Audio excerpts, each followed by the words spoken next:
Hello नमस्कार, मैं doctor Rajneesh Kumar आप सभी का एक बार फिर से हार्दिक स्वागत करता हूं। पहले जब आप एनसीईआरटी की किताब पढ़ेंगे तो उसमें नेमित चंद जैन द्वारा एक कोटेशन दिया गया है कि यह एक कष्टदायक सच्चाई है कि एक स्वतंत्र साहित्यिक विधा के रूप में रेडियो नाटक हिंदी में अभी तक कोई जगह नहीं बना पाया है। नेमित चंद जैन रंगकर्मी और साहित्यकार।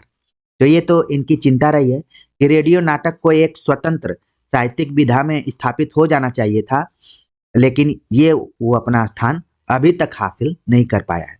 अगर हम बात करें रेडियो नाटक के ऊपर तो नाट्य आंदोलन के विकास में रेडियो नाटक की अहम भूमिका रही है।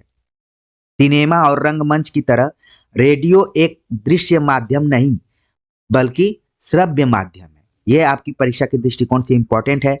अगर सवाल आ जाए कि रेडियो किस टाइप का माध्यम है तो दृश्य माध्यम न होकर ये श्रव्य माध्यम है, इसको ध्यान में रखना है। रेडियो की प्रस्तुति संवादों और ध्वनि प्रभावों के माध्यम से होती है। तो आप देख रहे हैं कि एक तो श्रव्य माध्यम ध्यान में रखना है, दूसरा संवादों और ध्वनि प्रभावों के माध्यम से इसमें प्रस्तुति की जाती है। फिल्म की तरह रेडियो में एक्शन की गुंजाइश नहीं होती है। इस चीज को भी आपको ध्यान में रखना है कि जैसे फिल्मों में एक्शन इत्यादि आप देख सकते हैं, वहां पर गुंजाइश होती है, लेकिन रेडियो में ऐसा नहीं होता है। रेडियो नाटक की अवधि सीमित होती है और पात्रों की संख्या भी सीमित होती है, क्योंकि सिर्फ आवाज के सहारे पात्रों को याद रख पाना मुश्किल होता है। पात्र संबंधी विविध जानकारी संवाद एवं ध्वनि संकेतों के माध्यम से होती है। हिंदी के कई नाटक जो बाद में रंगमंच पर भी बेहद कामयाब रहे और मूलतः रेडियो के लिए लिखे गए थे, इनमें है धर्मवीर भारती कृत अंधा युग, मोहन राकेश कृत आषाढ़ का एक दिन प्रमुख रेडियो नाटक के तौर पर देखे जा सकते हैं। और आप सभी किसी न किसी कक्षा में इन दोनों नाटकों को पढ़ा होगा। ठीक है, तो ये कुछ महत्वपूर्ण पॉइंट्स हैं जो भी रेडियो नाटक के लिए आपको ध्यान में रखना है। अगर विकल्पों में यहाँ से कोई भी पॉइंट आता है तो आप पकड़ लेंगे। अगर संक्षेप में हम देखें तो नाटक जो कि कहानी सिर्फ घटना प्रधान न हो, केवल उसमें घटनाएं घटनाएं न हो, अवधि ज्यादा न हो, ये इसके अंतर्गत है, और पात्रों की संख्या क्या हो, सीमित हो। रेडियो नाटक आप एक कार्यक्रम सुनते होंगे, विविध भारती पर आता था पहले रात में 8 बजे के आसपास में, हवा महल। तो जिन बच्चों ने हवा महल लगातार सुना होगा वो मेरी बात को अच्छे से समझ पा रहे होंगे। इसके अतिरिक्त रेडियो नाटक की जब भी चर्चा की जाती है तो एक नाटककार हैं चिरंजीत, इनसे भी कई बार सवाल पूछा गया है, इनको भी आप ध्यान में रख सकते हैं। तो उम्मीद है कि रेडियो नाटक कैसे बनता है, किन किन चीज़ों की उसमें ज़रूरत होती है, वो सारी चीज़ें आपको समझ में आ गई होंगी कि रेडियो एक श्रव्य माध्यम है। रेडियो नाटक में संवाद और ध्वनि प्रमुख रूप से प्रयोग में लाई जाती हैं। एक्शन नहीं इसमें किया जाता है। पात्रों की संख्या सीमित होती है क्योंकि समय भी सीमित होता है। ध्वनि संकेतों का इसमें इंपॉर्टेंट रोल है। और अंधा युग, आषाढ़ का एक दिन महत्वपूर्ण इस तरीके के नाटक हैं जिनको कि रेडियो नाटक के अंतर्गत रखा जा सकता है। तो उम्मीद है कि सारी चीजें आपके दिमाग में बैठ गई होंगी। तो संवाद लेखन, आमतौर पर जब आप कहानी पढ़ते हैं और नाटक पढ़ते हैं और कहीं कहीं उपन्यास में भी आपको संवाद दिखाई पड़ जाता है। ठीक है, तो एक तरीके से ये जो विधाएं आप पढ़े होंगे तो संवाद लेखन से अच्छे से परिचित होंगे। और इसके अतिरिक्त आप फिल्मों में भी देखते हैं संवाद लेखन पर्याप्त मात्रा में रहता है, जिसको कि अंग्रेजी में हम डायलॉग भी बोलते हैं। ठीक है, तो संवाद लेखन का शाब्दिक अर्थ क्या है, संवाद का शाब्दिक अर्थ क्या है, उसको समझते हैं, फिर आगे हम बात करते हैं। संवाद जो कि वाद मूल शब्द से निर्मित है और इसके पहले सम उपसर्ग लगा हुआ है, यानी कि सम प्लस वाद। तो यहाँ पर उपसर्ग प्रत्यय को भी आप ध्यान में रख सकते हैं। संवाद का शाब्दिक अर्थ है बातचीत करना, इसे वार्तालाप भी कहा जाता है। सामान्य रूप से दो लोगों के बीच होने वाली बातचीत को संवाद कहा जाता है। दो लोगों में हुई बातचीत को लिखना संवाद लेखन कहलाता है।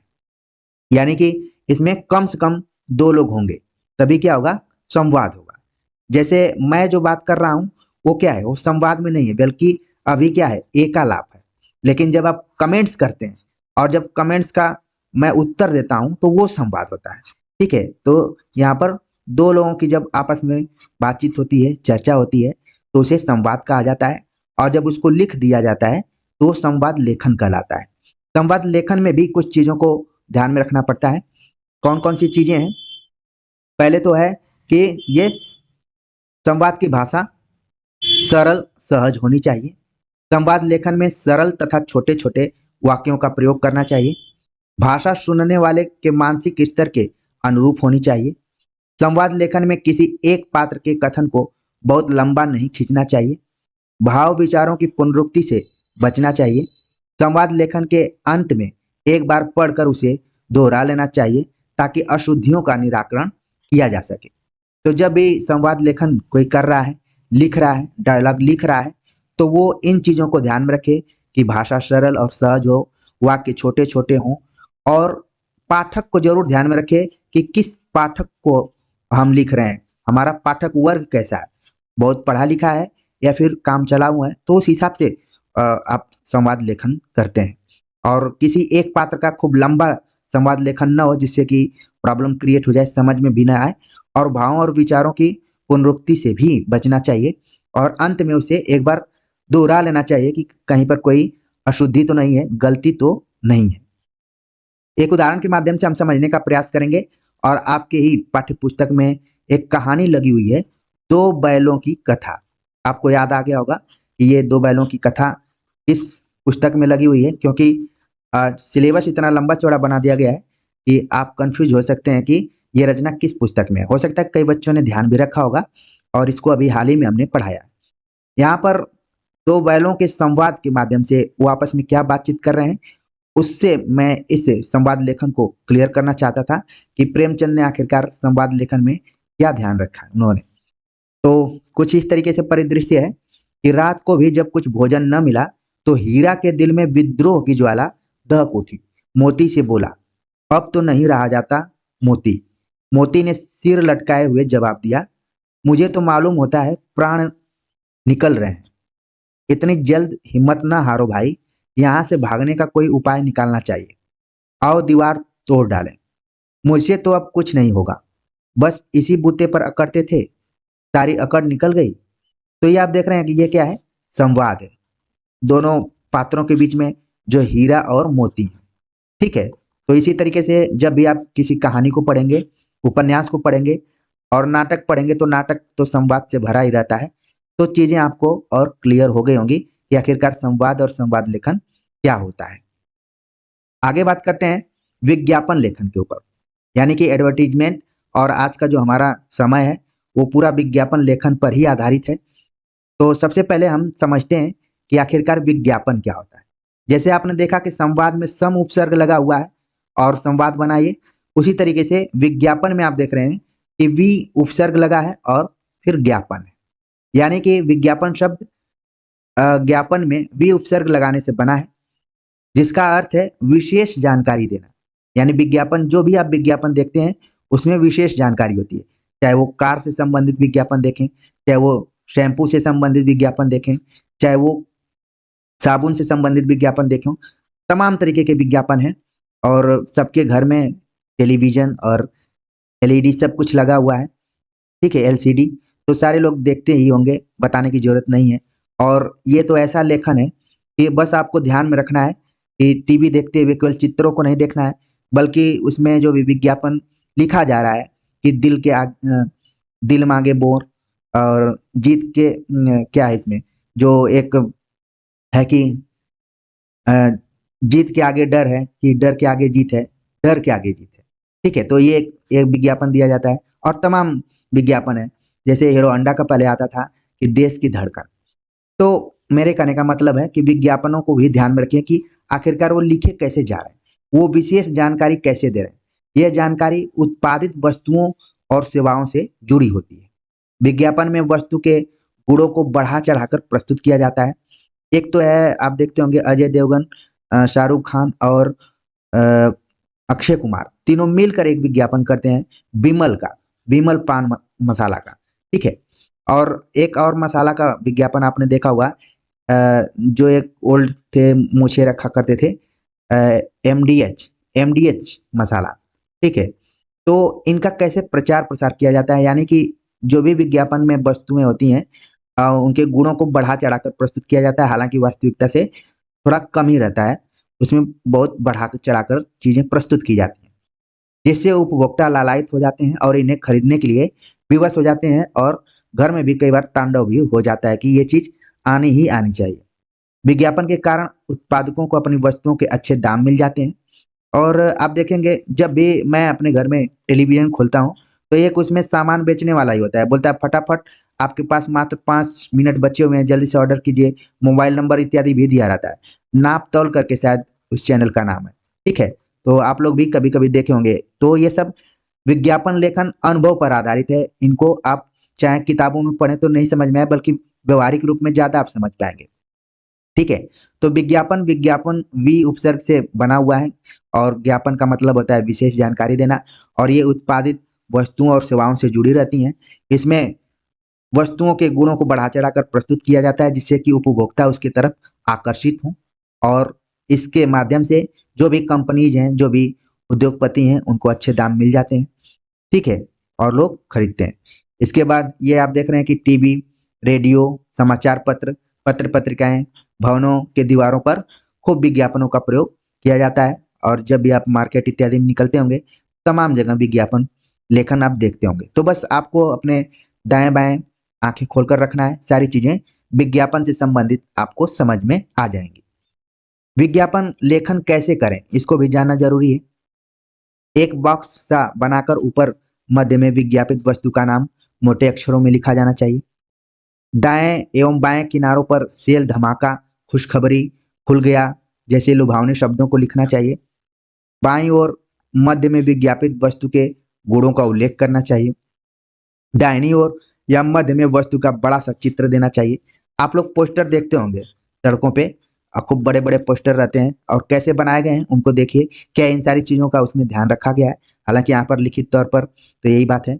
स्टॉक समिति या जल्दी करें जैसे प्रेरक शब्दों का प्रयोग करें। जैसा कि मैंने बताया नापतौल टेलीविजन का, और उसमें जो आता है उसमें भी यही बोलता है कि 5 मिनट बचा हुआ है, जल्दी से आप बुक करिए, नहीं तो खत्म हो जाएगा, इस टाइप से।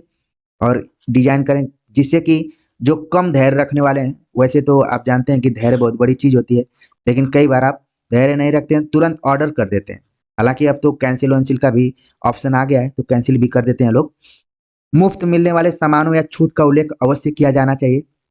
कई बार आप जब मॉल इत्यादि में जाते होंगे, तो उसमें लिखा रहता है कि 2 के साथ 1 फ्री, 4 के साथ 2 फ्री, इस टाइप से चीजें लिखी रहती हैं। कितना डिस्काउंट चल रहा है उसको भी बड़े अक्षरों में लिखा रहता है। और ऊपर ही जगह देखकर कोई छोटी सी तुकबंदी जिससे पढ़ने वाला आकर्षित हो जाए। जैसे पहले घड़ी साबुन आता था, तो ये था कि पहले इस्तेमाल करें फिर विश्वास करें। तो ये पंक्ति काफी इंपॉर्टेंट है। और इसी तरीके से आपने देखा कि एक है क्रिकेट का, जब विश्व कप होता था तो उसमें था कि ले घुमा के दे, कुछ इस टाइप से उनका था। तो लोग आकर्षित होते थे, कहने का मतलब ये है विज्ञापन के। या फिर क्रिकेट कमेंट्री में भी विज्ञापन होता था, जब चौका छक्का लगता था तो उसमें भी इस टाइप से। ठीक है, तो ये कुछ विज्ञापन लेखन कैसे करें, उन चीजों को ध्यान में रखने वाली बात थी। तो बाकी विज्ञापन को अब व्यवहारिक तरफ तरीके से समझने का प्रयास करें तो ज्यादा बेहतर रहेगा। आगे बात करते हैं हम सूचना लेखन के ऊपर। सूचना लेखन क्योंकि हम लोग मनुष्य हैं, और मनुष्य सामाजिक और जिज्ञासु प्राणी होता है, वह तरह तरह की जानकारियों से अवगत होना चाहता है, वह सूचनाओं का आदान प्रदान भी करता है। इसी तरह सरकारी और गैर सरकारी संस्थाएं भी कुछ आवश्यक सूचनाएं लोगों तक पहुंचाना चाहती हैं। जन साधारण की भलाई हेतु वे समय समय पर ऐसा करती हैं। इन सूचनाओं को जनता तक लिखित रूप में पहुंचाना सूचना लेखन कहलाता है। सूचना लेखन के माध्यम से जन साधारण से सीधे संवाद स्थापित किया जाता है। इसके माध्यम से कम खर्च और अल्प परिश्रम से, मतलब कम मेहनत से अधिक लोगों तक सूचनाएं पहुंचाई जाती हैं। सूचनाएं प्रायः ऐसे स्थान पर लिखी जाती हैं जहां लोगों द्वारा वे आसानी से देखी और पढ़ी जा सकें। इन्हें कॉलोनियों और रिहायशी इलाकों के मुख्य द्वार पर, प्रायः कॉलोनी के सूचना पट्टों पर ये लिखी मिल जाती हैं। तो सूचनाएं कहाँ लिखी जाती हैं? कई बार जब आप कहीं जाते हैं तो सूचना के आधार पर ही पहुंच जाते हैं। जैसे आप मान लीजिए रास्ते में जा रहे हैं, तो सूचना पट लगा रहता है कि वाराणसी कितना दूर है, या फिर नई दिल्ली कितना दूर है, ये सब भी रहता है, उसके हिसाब से आप जाते रहते हैं। और फिर कोई विशेष सूचना रहती है तो उसको भी इस तरीके से सूचना पट्ट पर चिपकाया गया रहता है।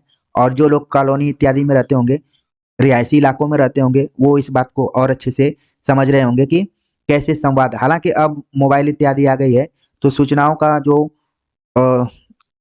सिस्टम है वो थोड़ा सा चेंज हुआ है, ठीक है। लेकिन एक उदाहरण के माध्यम से हम समझेंगे आगे।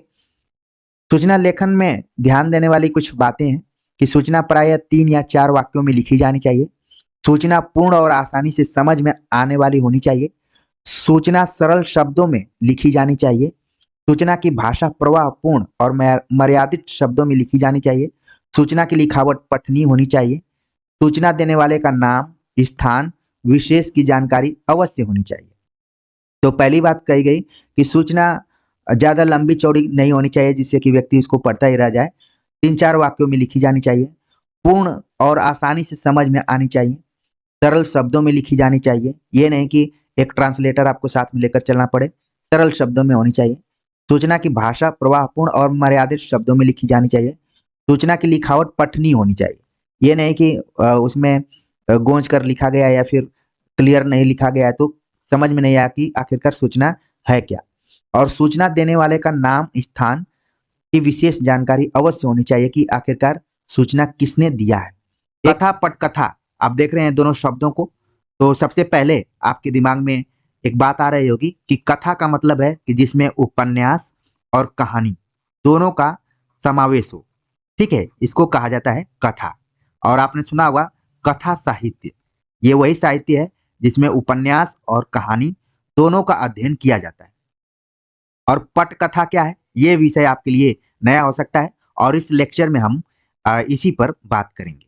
तो इस पाठ में जब हम चर्चा करेंगे तो देखेंगे पटकथा लेखक, पत्रकार और साहित्यकार का आपस में क्या संबंध है, नाटक व फिल्म की पटकथा में अंतर क्या क्या होता है, पटकथा का स्रोत, स्वरूप और संरचना कैसे निर्मित होता है, पटकथा लेखन का प्रारूप क्या होता है, पटकथा और कंप्यूटर का आपस में क्या संबंध है।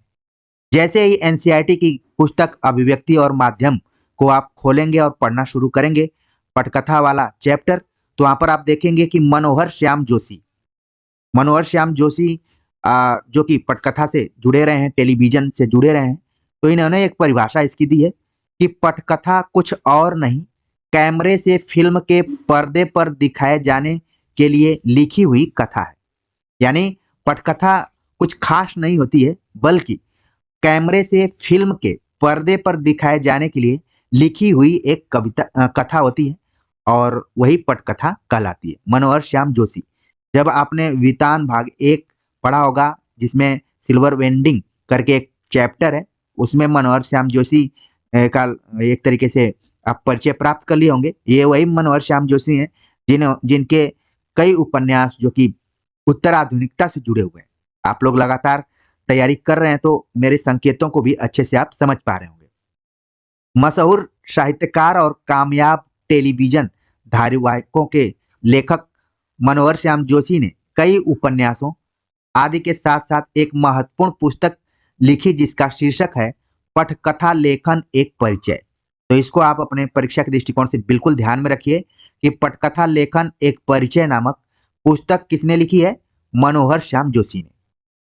इसी पुस्तक के दूसरे अध्याय का शीर्षक है पटकथा क्या बला है। संभव है शायद कुछ इसी प्रकार का विचार आपके मन में भी उठ रहा होगा कि आखिरकार पटकथा क्या है।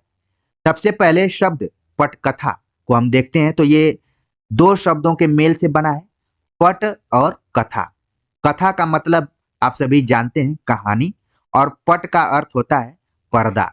तो आप समझ गए कि ऐसी कहानी जो कि पर्दे के लिए लिखी गई हो। अगर इसका बहुत ही सामान्य तरीके से आप अगर अर्थ निकालें तो ऐसी कहानी या ऐसी कथा जो पर्दे पर दिखाई जाए, चाहे वो पर्दा बड़ा हो या छोटा हो। यानी कि सिनेमा और टेलीविजन दोनों ही माध्यमों के लिए बनने वाली फिल्मों, धारावाहिकों और आदि का मूल आधार पटकथा ही होता है। धारावाहिकों के साथ साथ वर्तमान समय में वेब सीरीज भी आ रही हैं, ठीक है ना, तो इनको भी आप जोड़ सकते हैं। इसी के अनुसार निर्देशक अपनी शूटिंग की योजना बनाता है, अभिनेताओं को अपनी भूमिका की बारीकियां और संवादों की जानकारी मिलती है, और कैमरे के पीछे काम करने वाले तकनीशियनों यानी कि जो टेक्निकल काम करते हैं और सहायकों को अपने अपने विभागों के लिए महत्वपूर्ण सूचनाएं प्राप्त होती हैं। कथानक तो इसका एक अभिन्न हिस्सा ही होता है। यानी कि आपको ध्यान में रखना है कि पटकथा में भी जो कथानक है, जो प्लॉट है, जो कथा वस्तु है, उसका इंपॉर्टेंट रोल होता है। किसी भी फिल्म यूनिट या धारावाहिक बनाने वाली कंपनी को पटकथा तैयार करने के लिए सबसे पहले जो चीज चाहिए होती है वो है कथा। कथा ही नहीं होगी तो पटकथा कैसे बनेगी? अब सवाल यह उठता है कि यह कथा या कहानी हमें कहाँ से मिलेगी? तो इसके कई स्रोत हो सकते हैं। हमारे स्वयं के साथ आसपास की जिंदगी में घटी कोई घटना, अखबार में छपा कोई समाचार, हमारी कल्पना शक्ति से उपजी कोई कहानी, इतिहास के पन्नों से झांकता कोई व्यक्तित्व या सच्चा किस्सा, अथवा साहित्य की किसी अन्य विधा की कोई रचना।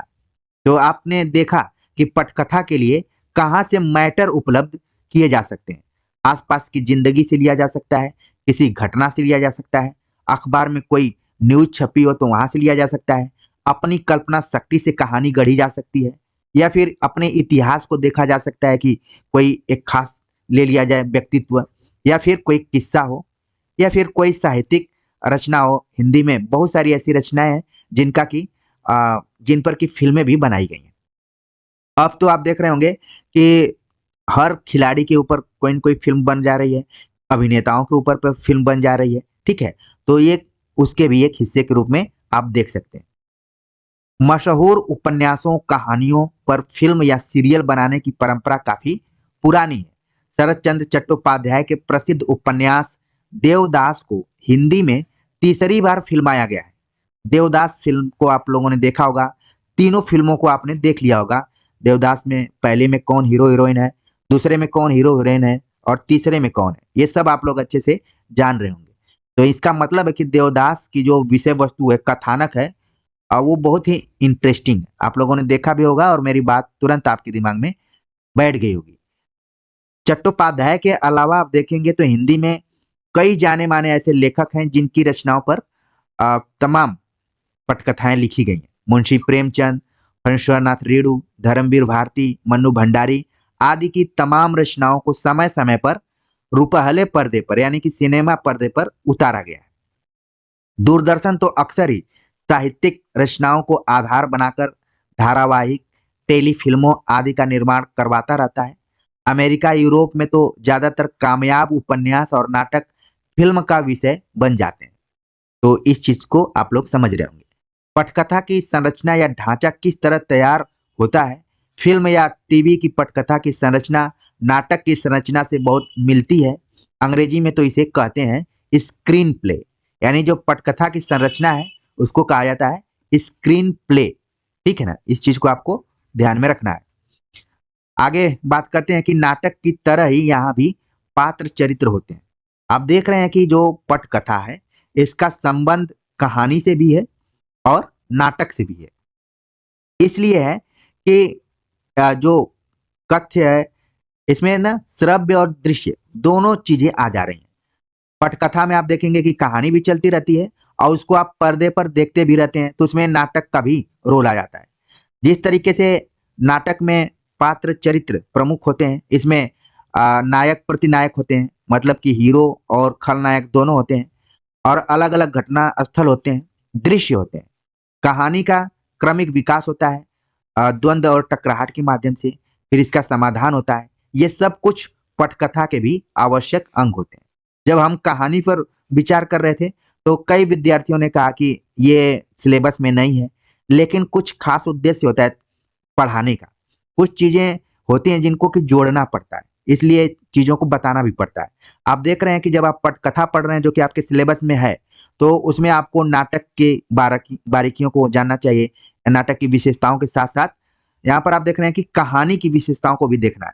जब कहानी वाला आपने लेक्चर देखा होगा तो इसमें बताया गया था कि कहानी में जो द्वंद्व है उसके विकास में, उसके गति में सहायक होता है। तो उसी तरीके से पटकथा में भी इसका अहम रोल है कि अ, पात्र तो होते हैं, इसके अतिरिक्त घटनास्थल भी होते हैं, दृश्य होते हैं, लेकिन इसका विकास द्वंद्व और टकरार से होता है, जिससे कि जो दर्शक होता है उसके मन में एक जिज्ञासा बनी रहती है कि आगे क्या घटने वाला है। मंच के नाटक और फिल्म की पटकथा में कुछ मूलभूत अंतर होते हैं। पहली चीज है दृश्य की लंबाई। जो अंतर है, देखिए, रंगमंच पर जब नाटक खेला जाता है या फिर फिल्मों के लिए जब पटकथा लिखी जाती है, तो अंतर क्या है? पहली चीज है कि दृश्य की लंबाई, कि कब कितने समय का बनाना पड़ेगा इसको। नाटक के दृश्य अक्सर अधिक लंबे होते हैं और फिल्मों में छोटे छोटे होते हैं। नाटक में आमतौर पर सीमित घटनास्थल होते हैं, जबकि फिल्म में इसकी कोई सीमा नहीं होती है। हर दृश्य किसी नए स्थान पर घटित हो सकता है। तो आप लोग तो जुड़े हुए हैं, सभी लोग कहीं न कहीं सिनेमा से जुड़े हुए हैं। तो आप देखते हैं कि अगर मान लीजिए कोई बॉलीवुड का गाना चलता है, तो आप देखते हैं कि अभी जो नायक-नायिका है, वो जंगल में चले जाते हैं, फिर पर्वत के पास चले जाते हैं, फिर नदियों के पास चले जाते हैं, फिर कमरे में भी आ जाते हैं। तो आप देख रहे हैं कि एक ही क्षण में दृश्य कैसे-कैसे चेंज हो जा रहा है। आप लोग मेरी बात को अच्छे से समझ रहे होंगे। तो कहने का मतलब है कि नाटक में जो घटनास्थल है वो सीमित होते हैं, लेकिन फिल्मों में इनकी कोई सीमा नहीं है, वो कहीं से भी हो सकते हैं। अभी दृश्य चल रहा है भारत का, तब तक सिंगापुर का दृश्य आ जाएगा, ऑस्ट्रेलिया का आ जाएगा। तो क्या है, उसमें हमेशा नया-नया चेंज होता रहता है। इसकी वजह है दोनों माध्यमों में मूलभूत अंतर। नाटक एक सजीव कला है, बहुत ही इंपॉर्टेंट चीज़ यहाँ पर आपको बताई जा रही है। सजीव कला माध्यम है। नाटक एक सजीव कला माध्यम है, जहां अभिनेता अपने ही जैसे जीवंत दर्शकों के सामने अपनी कला का प्रदर्शन करते हैं।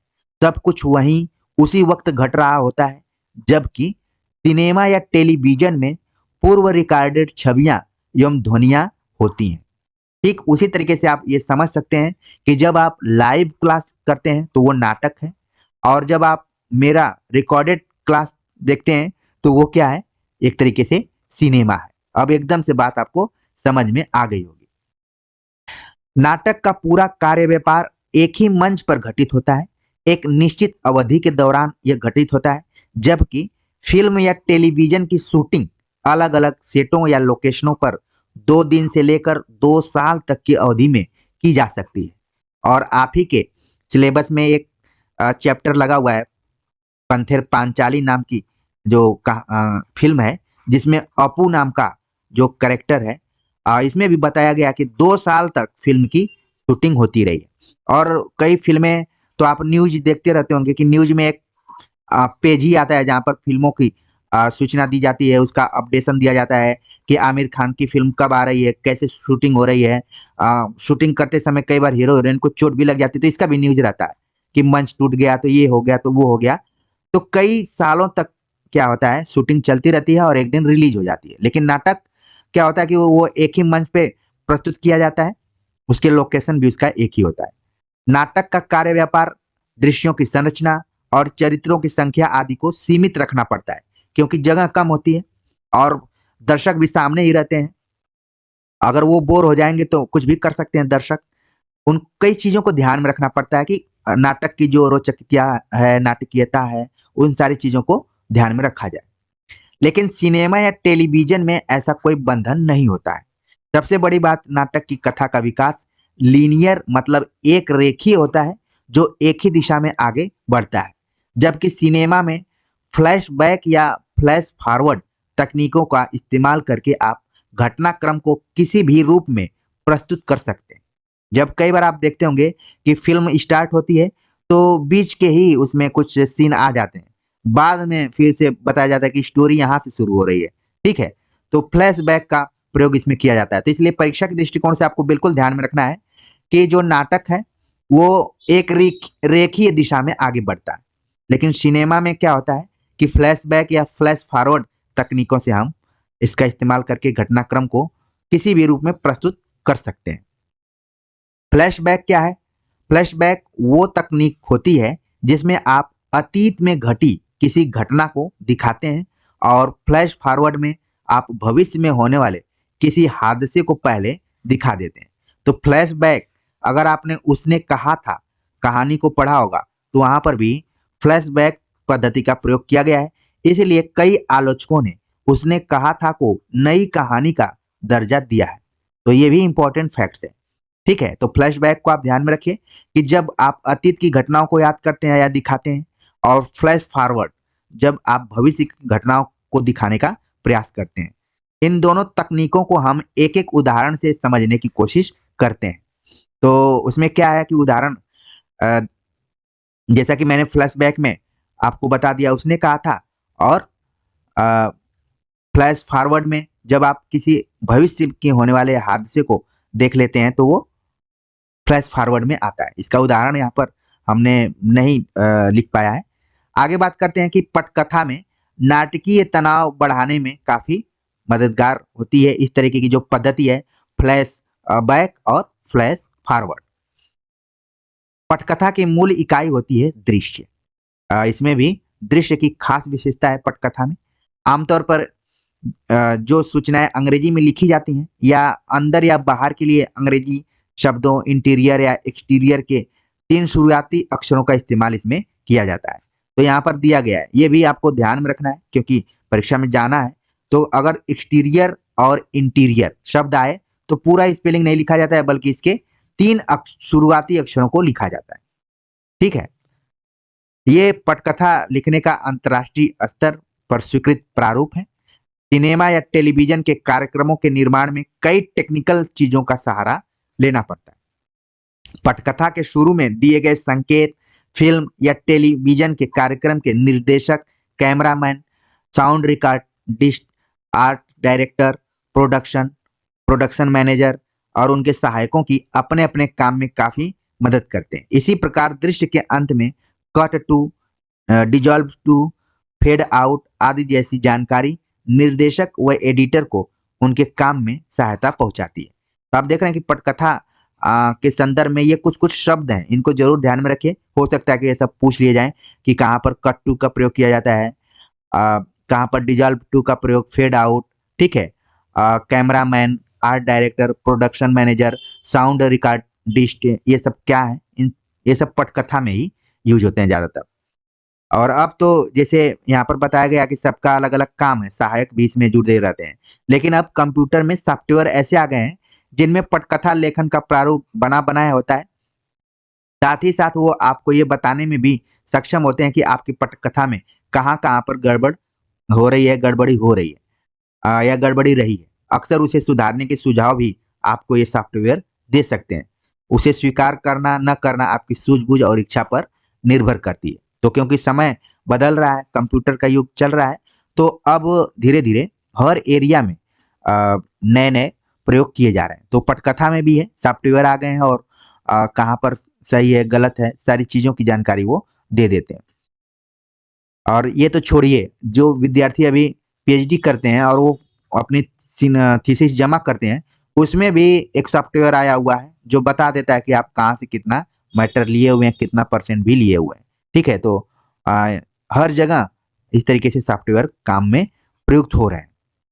तो कौन कौन सी ऐसी प्रसिद्ध कहानियां हैं जिनका कि सफलतापूर्वक नाट्य रूपांतरण हुआ है। नाट्य रूपांतरण कैसे किया जाता है कहानियों का, इस पर हमने इसके पहले वाली वीडियो पर बातचीत कर लिया है, उम्मीद है कि आप लोगों ने देखा होगा। तो सबसे पहले आप देख रहे हैं कि जो कहानी है चीफ की दावत, इसका नाट्य रूपांतरण हुआ। इस कहानी के कहानीकार हैं विष्णु साहनी। टोबा टेक सिंह कहानी है मंटो की। डिप्टी कलेक्टरी बहुत ही इंपॉर्टेंट कहानी है अमरकांत की, जिसका नाट्य रूपांतरण हुआ। दुविधा जिसका नाट्य रूपांतरण हुआ, इसके लेखक हैं विजय दानदेथा। कफन प्रेमचंद, बड़े भाई साहब प्रेमचंद, मोटे राम शास्त्री प्रेमचंद और ईदगाह प्रेमचंद। तो आप देख रहे हैं कि प्रेमचंद की कुल 4 ऐसी कहानियां हैं जिनका कि सफलतापूर्वक नाट्य रूपांतरण किया गया है, जो कि एनसीईआरटी की किताब में दिया है। वैसे तो प्रेमचंद ने लगभग 300 कहानियों को लिखा है। आगे है रुपए तुम में खा गया, कहानीकार हैं भगवती चरण वर्मा। वारेन हेस्टिंग्स का सांड उदय प्रकाश, और अंत में प्रार्थना उदय प्रकाश। मोहन दास उदय प्रकाश की 3 कहानियों का सफलतापूर्वक नाट्य रूपांतरण किया गया है। अगले कहानीकार हैं या कहानी है धूप का टुकड़ा 1.5 इंच ऊपर वीक एंड। 3 एकांत नाम से ये प्रकाशित हुआ है और ये निर्मल वर्मा द्वारा ये तीनों कहानियां एक तरीके से लिखी गई हैं जिनका कि सफलतापूर्वक नाट्य रूपांतरण किया गया है। तो इस वीडियो लेक्चर को लाने का खास मकसद ये था कि क्योंकि आप सभी कॉम्पिटिटिव एग्जाम में बैठने जा रहे हैं तो आप सभी के लिए एक एक क्वेश्चन और एक एक नंबर बहुत ही मायने रखते हैं। तो कहीं से भी पूछ लिया जाए कि प्रेमचंद की कौन कौन कहानियों का सफलतापूर्वक नाट्य रूपांतरण हुआ है, या फिर उदय प्रकाश की कहानियों का भीष्म साहनी, मंटो, अमरकांत, विजयतान देथा, निर्मल वर्मा, भगवती चरण वर्मा इत्यादि के कहानियों से संबंधित अगर सवाल आ जाए, क्योंकि एनसीईआरटी बेस्ड क्वेश्चन बन रहे हैं तो यहाँ से क्वेश्चन उठ सकता है। तो इसी चीज को ध्यान में रखते हुए हमने प्रस्तुत किया है। उम्मीद है कि आप सभी को अच्छा लगा होगा। तो ऐसे ही तैयारी करते रहिए। मिलते हैं एक नए टॉपिक के साथ, तब तक के लिए नमस्कार।